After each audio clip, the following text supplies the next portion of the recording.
I want to talk to you today about how to become a top performer in your sales job. The reason becoming a top performer really matters is because it will not only change your life, but it will improve the lives of the people closest to you for the better. As I'm sure you've realized, not everyone can become a top performer, but I'm confident you have what it takes because you're watching this video here right now. At my last company, working in tech sales, they expected 50% of reps to hit quota. Roughly 30% of reps actually hit quota. And in order to be considered a top performer and go to President's Club, you need to be in the top 5% of performing reps. Fortunately for you, my best year in sales, I earned $300,000 at age 26 as an account executive and finished in the top 5% of reps out of 1,000 reps because of 4 traits: my activity, my attitude, my skills, and my knowledge. I'm going to share practical examples in each category here today so you can come away from this video thinking, okay, what can I actually focus on to perform better in my sales job? Smash the like button now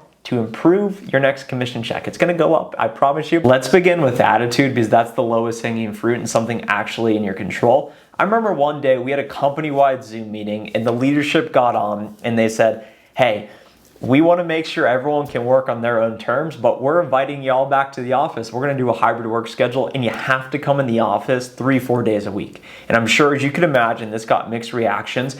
And the chat was suddenly flooded with employees with their name on it, basically complaining and saying, hey, this is the worst decision ever, and having the absolute worst attitude. And to me, it was so toxic and it was so disgusting. If I think about what makes a successful rep, and I know that there were a lot of non-sales people on that call for a reason, but you as a sales rep, you are working with customers. Your ability to persuade, convince, and build a relationship is going to dictate your success in the job, ability to get them to buy, generate pipeline, and ultimately hit quota. So if you put yourself in the shoes of the prospect customer, would you rather work with rep A, who always has a smile on their face, who's energetic, who's engaging, who really seems to care about you, and isn't comparing themselves to others, is trying to uplift, help others, and overall just a cool person? Or would you rather work with rep B, who has that quota breath on them, who never smiles, who's low energy, who's really boring, who comes across as incredibly transactional? You would rather give your business to rep A because they're enthusiastic and they simply have a good attitude, and you control that. Having a good attitude will not only make it easier for you to work with customers, but it will make you more liked by your colleagues and it will set you up for greater success. And what my attitude actually looked like is I always wanted to be the person who got in the office the earliest, who left the latest. I always wanted to be the person who celebrated the return to office. I always wanted to be the person that found pride and satisfaction in putting in as much volume and effort and activity as they possibly can. We're going to get to activity shortly. So that's what it looks like is, hey, I have a can-do attitude. I'm here to advance the company mission forward. I'm a good teammate. I'm energetic. I'm positive. I have a smile on my face. I'm not complaining about things I can't control. And ultimately, if you embody what I've talked about in this section, I promise you'll be more successful instantly. Next, let's talk about skills. So as you think about will and skill, will is your work ethic, that's your attitude. Everyone can control that. That's the easiest thing to do right now. But your skill is something that you develop over time. You don't just watch this video or snap your fingers and instantly you have all the skills in the world. But I want to break skill down into pipeline generation and pipeline health. Because whether you're a sales development rep, an account executive, whatever you're selling, you need to attract more customers to speak with, and you ultimately need to close those customers. So as we look at the most important skills for pipeline generation, that's going to be outbound prospecting. So primarily territory planning, identifying customers to call upon, what accounts do I reach out to, how do I find the buyer personas within those accounts, and of course there's tools to help with this.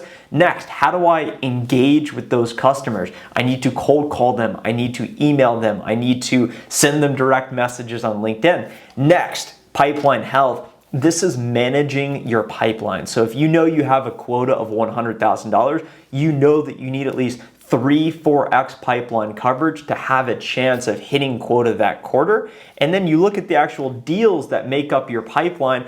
Okay, what stage in my sales cycle are they in? Are they still in discovery? I still have this introductory meeting.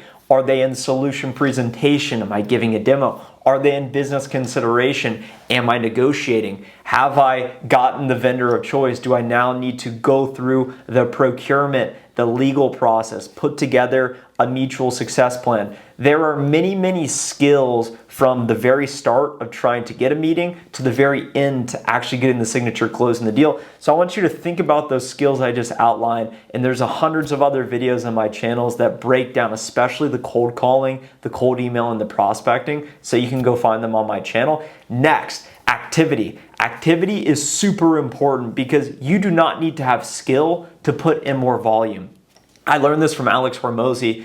If you identify whoever is most successful on your team, whoever is generating the most meetings, has the most pipeline, booking the most demos, track them on your sales dashboard, not to compare yourself to them, but to look at whatever they're doing and decide consciously to put in at least 2 to 3x the activity level. So if they're making 50 calls a day, you're making 100 calls a day.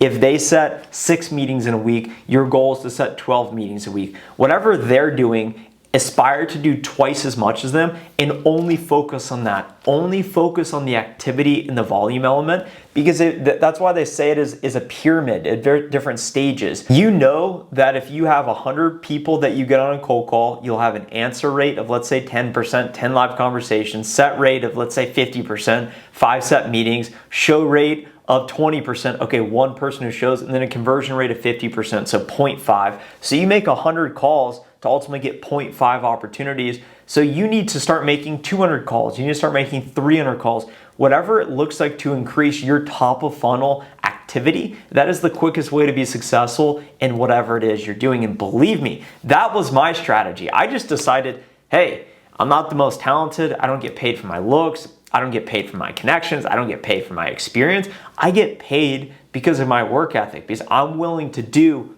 scratch that, I want to do what other people do not want to do or are unwilling to do. And that is the quickest way to separate yourself in your sales career. And then finally, knowledge. Knowledge could mean a lot of things to a lot of different people. To me, it means you understand your product intimately. You understand your industry intimately, you understand your competitors intimately, and you understand your customer buyer persona intimately. I would recommend starting with your product. You do not want to come across as over technical, but you need to really understand your product, the benefits, and then that starts to parlay into, well, how do the benefits compare to my competitors' weaknesses? How does that then parlay into my customer? Well, the buyer persona, what do they actually do on a day-to-day basis? As a salesperson, I know exactly what I'm doing, but do I actually know what a day in the life of a human resource professional looks like? Hey, probably not. Okay, let me go read an industry article to understand the broader industry landscape and what is going on. If I'm selling into financial services, it's probably important to know that SVB Bank just collapsed and all these banks are dealing with rising interest rates. Really important to understand what's going on.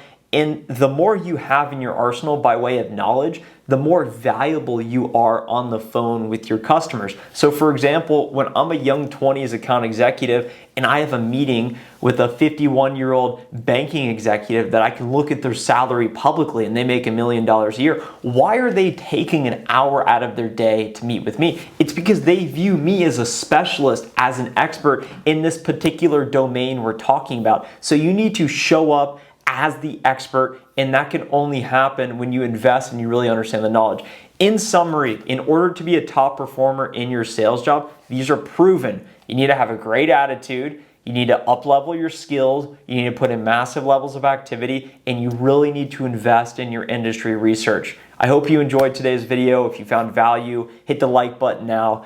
I've linked resources down in the description below if you're interested in starting a sales career or if you're interested in learning what I know by way of cold calling and different prospecting activities, up-leveling, promoting. I'll talk to you in the next video. Bye.